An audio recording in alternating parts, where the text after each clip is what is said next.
Después de la Primera Guerra Mundial, la cosa más atractiva que había pues, eran los aviones, biplanos, o sea, de dos alas. Y nosotros, bueno, digo nosotros porque eran un cuate y algunos de nosotros, yo estaba chico, dibujábamos aviones de ese modelo así, de la Primera Guerra Mundial, en el suelo, en el piso ahí, y hacíamos nuestras guerritas, y que tú ya te derribé, y que bueno, y siempre dibujando aviones y dibujando soldados, porque acaba de terminar la Primera Guerra Mundial. ¿De qué años estamos hablando más o menos? Estamos hablando de los 1900, más o menos 1930. Cuando empieza la Segunda Guerra Mundial, pues ya estábamos más o menos grandes, y mi papá empieza a comprar, mi papá compraba todos los periódicos que salían el domingo. Y diario compraba un periódico diario para enterarse de la cosa de la Segunda Guerra Mundial. Y entonces ya los aviones ya estaban más sofisticados, ya no eran, ya venían a unos aviones muy hermosísimos para nosotros. Sí. Y también los dibujábamos igual y en todas partes. Y viene la cosa de la historieta que empieza en México con una historieta que dibujaba Alfonso Tirado en la revista Sucesos, que se llamaba Leyendas de México, basado en un libro de Vicente Velasco Ibáñez, que así se llamaba, Las Calles de México, que eran las leyendas de las calles de México. Esta era dibujada, era una tira, y a mí me llamaba mucho la atención en la revista Sucesos. Y también en los periódicos comunes empiezan a llegar tiras del superhombre, o sea, Superman, y de Batman. Entonces a mí eso me volvió loco. Yo decía, qué bárbaros los héroes.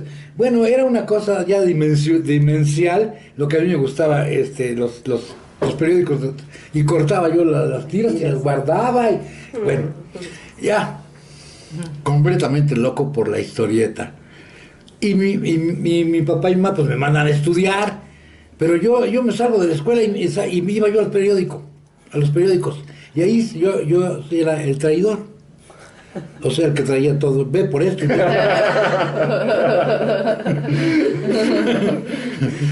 Y así empecé en los periódicos desde muy chico. Acaba yo de terminar la escuela de primaria cuando yo me empiezo a meter a los periódicos. ¿Qué edad tenía más o menos? Como 12 o 13 años. Chiquito.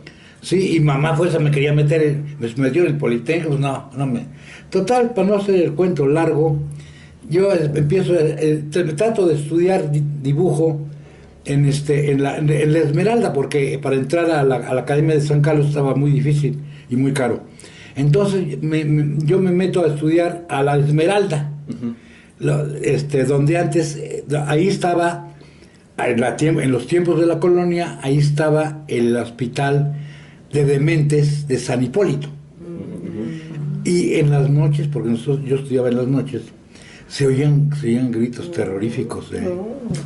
Esa escuela está casi enfrente del Panteón de San Fernando. Sí.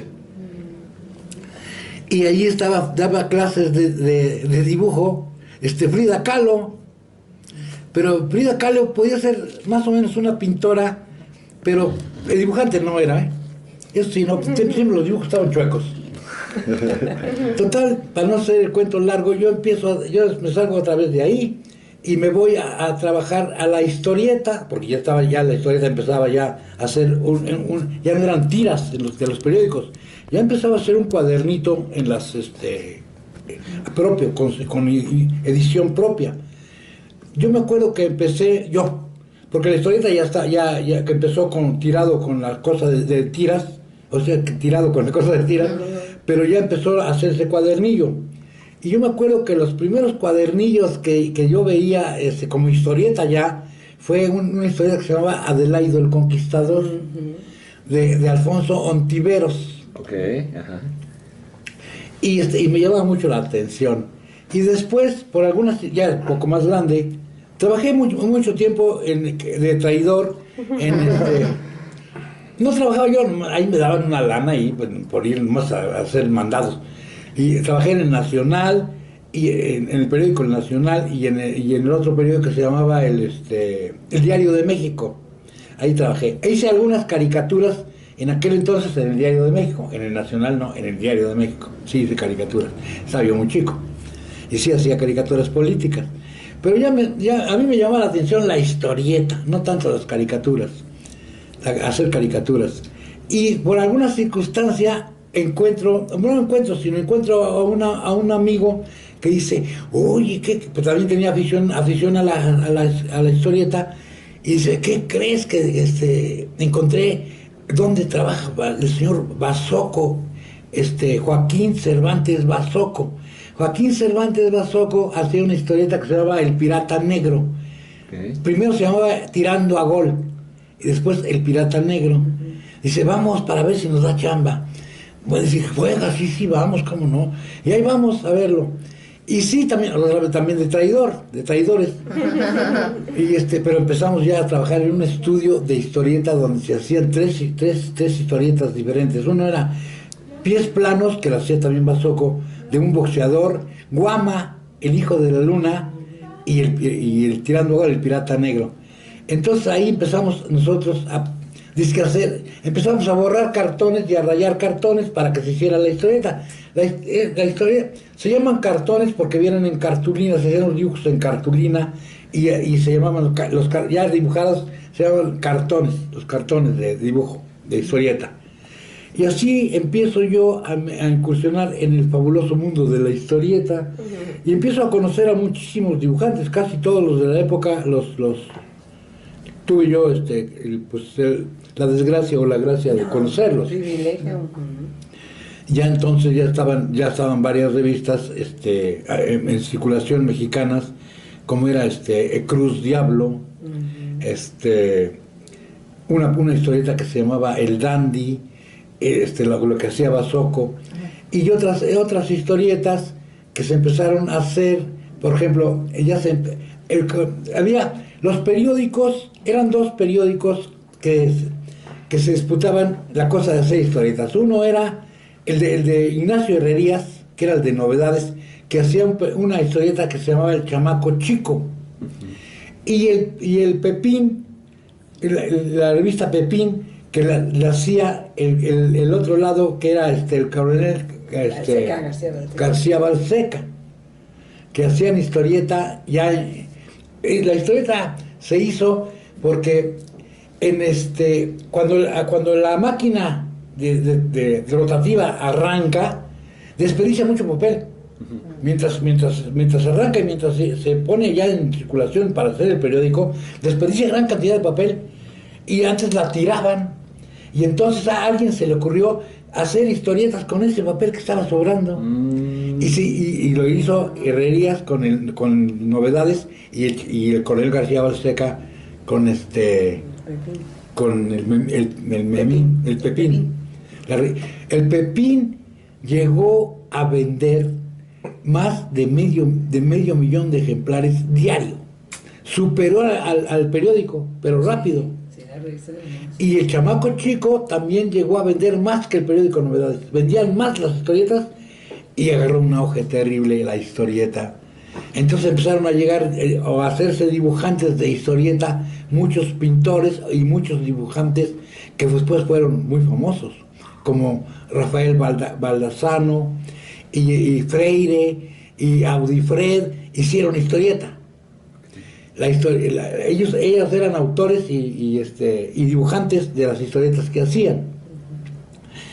Y llegaron también muchos escritores de renombre a tratar de hacer historietas, pero algunos no pudieron hacer el argumento de la historieta, porque el argumento de la historieta tiene no es un secreto, pero sí es una característica.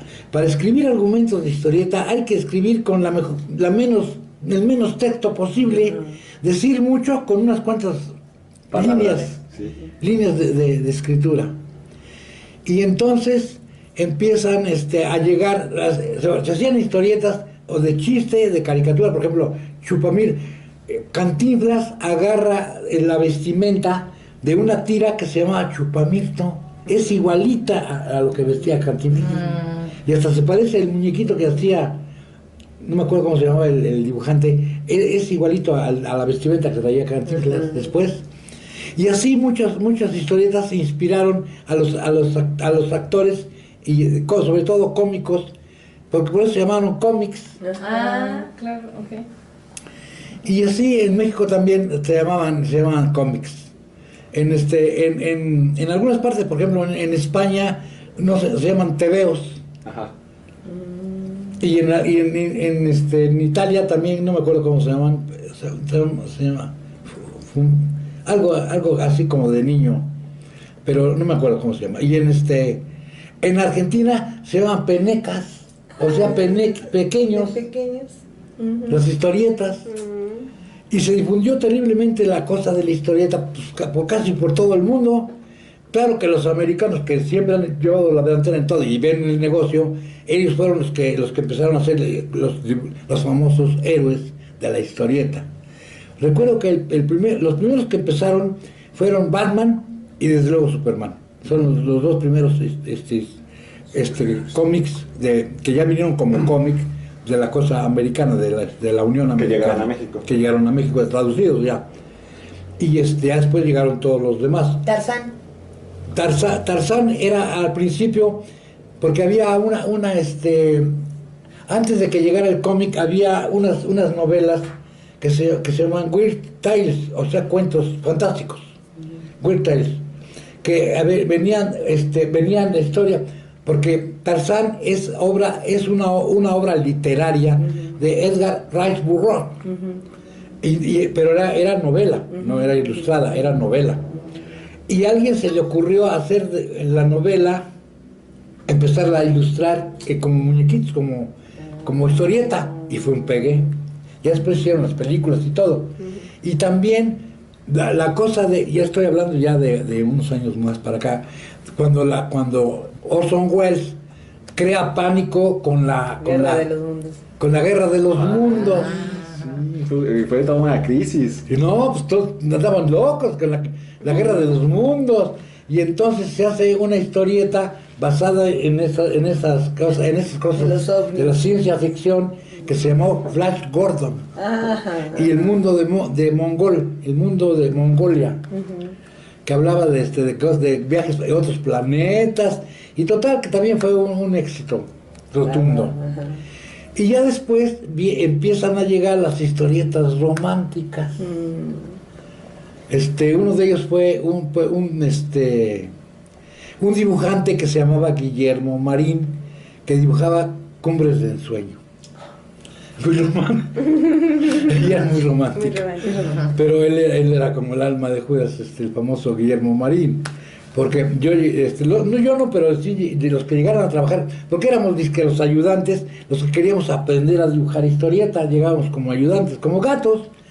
Y los gatos que llegaban con Guillermo Marín, le decían, así que usted quiere ser dibujante, sí. Pues también hablaba igual que nadie. Todos los dibujantes hablaban más o menos igual. Dice, bueno, pues haga unas pruebas. Y ya, entonces, hacían sus dibujitos y ya. Aquí está la prueba. Así que usted quiere ser dibujante. Sí, pues le salió bien la vacinica. Era sangriento. No, maestro, no es vacinica, es un coche. Es un coche. Crueles. Era cruel. Yo por eso no trabajé con él. Y así muchas anécdotas sobre la cosa de la historieta, hasta que ya después Yolanda Vargas Luché, que era una escritora de tipo sentimental, pero escritora de novelas, no escribía para el cómic. El coronel García Balseca le dijo que si podía escribir algunas cosas que ella tenía para hacer novelas románticas en cómic. Ella dijo que sí. Y entra un dibujante que se llamaba Gutiérrez, Antonio Gutiérrez, que empieza a dibujar con carbón, porque los dibujos eran a tinta china, todos los dibujos era blanco y negro y tinta china. Y para tomar una iniciativa nueva, y agarrar público, Antonio Gutiérrez empieza a dibujar con carboncillo las historietas de Yolanda Vargas Duché. Y fue un éxito porque la gente creía que eran fotografías, que estaban filmando. Y estaba dibujado. Wow, y lo innovó. Innovó Antonio Gutiérrez y Yolanda, por eso fue las historietas, cuando entra Yolanda Vargas Duché a Pepín, el Pepín alcanzó una tirada de 1 millón de ejemplares diario. Y entra con 1 millón. Entra con el Mimín. Costaba 10 centavos las revistas, pero de todas maneras, imagínate la cantidad de dinero. De la primera producción de Yolanda fue Memín, ¿no? Memín Pingüín. No, ya Yolanda ya la Almas agarró. de niño.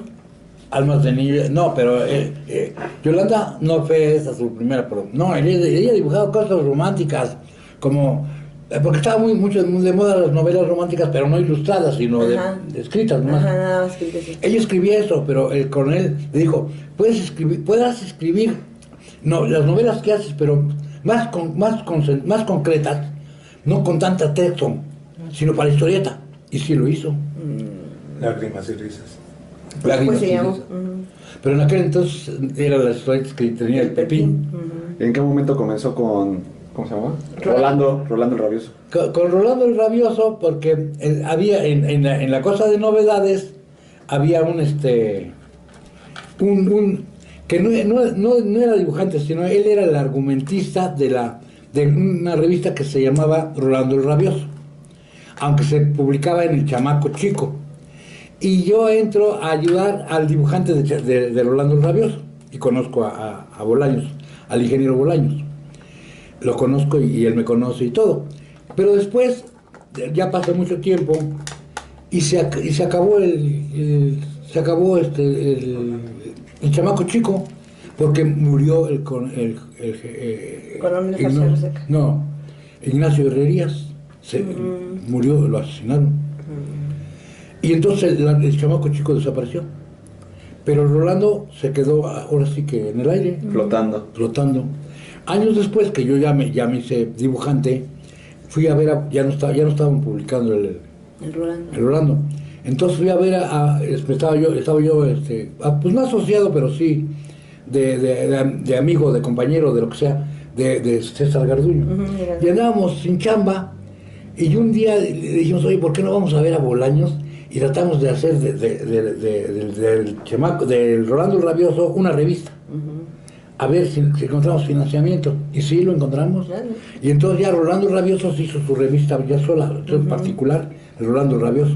Y ahí empezamos nosotros a dibujar el Rolando el Rabioso ya, que está basada en los caballeros, en la caballería de andantes, los caballeros andantes. De las cruzadas. Y no solamente de las cruzadas, sino en los caballeros andantes que andaban enfrentándose a monstruos y a dragones, salvando a las princesas que estaban en un castillo. Esas eran las narraciones de Ludovico Ariosto, que hacía una novela que se llama Orlando Furioso. Y de ahí saca el ingeniero Bolaños al Rolando el Rabioso, de la idea de Orlando Furioso, de Ludovico Ariosto. ¿Y ahí qué hacía usted? Yo trazaba y aquel entintaba. Yo trazaba a lápiz, porque hay que trazar al lápiz, y entintar, y Garduño entintaba con la tinta. Eso estuvimos un buen rato ahí. Ya después yo me salí y empiezo a trabajar con otra editorial. Trabajé en varias editoriales. Y también algunos periódicos, como La Prensa, empezaron a hacer historieta. En La Prensa yo dibujé una historieta que se llamaba Flecha Veloz, que era un piel roja, pero estaba basado en cosas americanas. Y después llego a una editorial que hacía una revista que se llamaba Tradiciones y Leyendas de la Colonia. Y allí no solamente dibujo, sino hago los argumentos. ¿Y las portadas? Y las portadas, algunas portadas. Se llamaba Tradiciones y Leyendas de la Colonia. Y hago unos argumentos que por ahí todavía andan en verso, como Don Juan Tenorio. Y no, pues el editor dice, no, pues este es un verdadero escritor. y me tenía mucha estimación. Y hago después ahí con él, hago otras novelas que se llamó uno El Jinete de la Muerte, y otras novelillas. El Jinete de la Muerte también era un cómic De terror. y Tradiciones y Leyendas, pues también se puede decir que era un cómic de terror. Ese, en las Tradiciones y Leyendas yo lo dibujé y hice argumentos, escribí. ¿Qué aportación tuvo para México la revista en la cultura? Pues fíjate que tuvo tanta trascendencia en la cultura que la Universidad Autónoma, la Universidad de México, la Universidad Autónoma de México, la Universidad Grande, la UNAM, hizo un libro que todavía debe existir por ahí, que se llama Mitos y Monitos. ¿Mitos y monitos? Mitos y Monitos, debe existir todavía. Sí. Y ahí te dice el efecto que tuvieron, porque muchos niños aprendieron a leer de la historieta y aprendieron historia, porque había también historietas de historia. Y luego ya después, ya muchos años más para acá, Margarita López Portillo hace una editorial de revistas culturales de historia basadas en historietas. Relámpago. La revista Relámpago y México Bárbaro, y México Historia de un Pueblo. Eso las hizo Margarita López Portillo. Primero fue Relámpago y luego México y su pueblo, Historia de un Pueblo. Historia de un Pueblo. Siempre en historieta. Las historietas de culturales y las historietas religiosas no les tenían mucho éxito. A la gente le gustaban las cosas de aventuras y las cosas de romance y las cosas.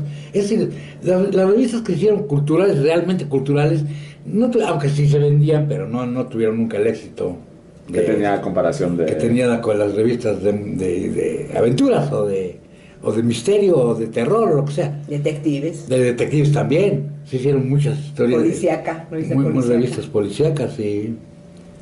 Sí, aunque Sherlock Holmes nunca se hizo en historieta. Fantomas sí se hizo en historieta. Sí, pues eso es la revista norteamericana. Sí. No, Fantomas era una revista francesa. Francesa. Sí. Pero luego la sacó Editorial Novaro, ¿no? No lo agarraba de todo. Ah. Hacía historietas españolas, hacía historietas mexicanas, hacía historietas americanas.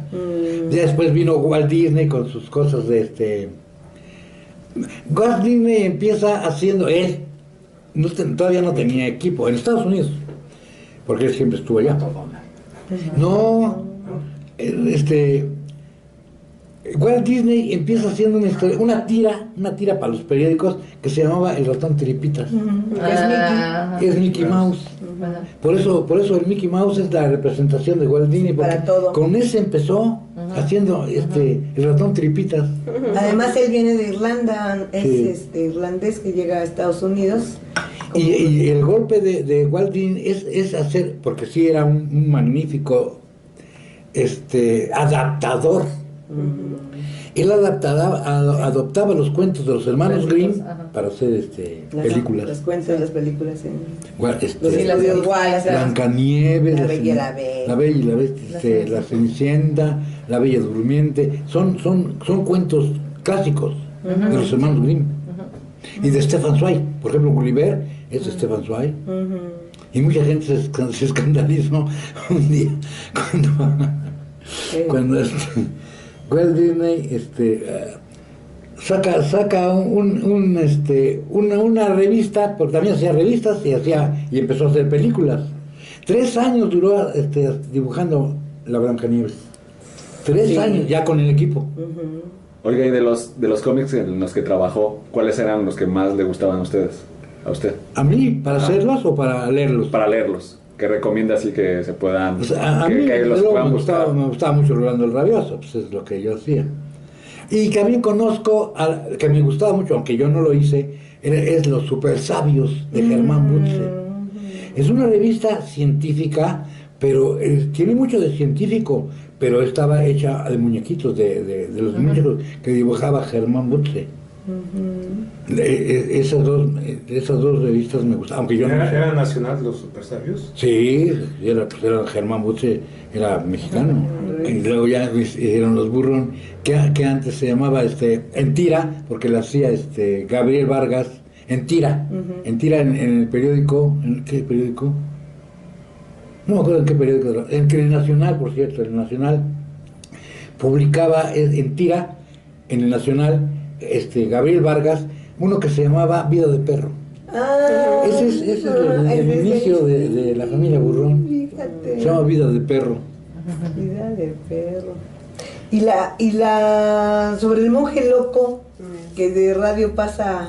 Eso ya después, como tenía un auge tremendo las historietas, entonces algunas novelas de radio como La Sombra, El Monje Loco, Calimán y otras. ¿Calimán primero fue de radio? Sí, pues eso, porque entonces, como vieron que era un negociazo, pues caracho, te digo, 1 millón de ejemplares diarios, ningún periódico en el mundo ha logrado ese tiraje, ninguno. 1 millón de ejemplares diarios, hasta la fecha, no lo ha logrado ningún periódico.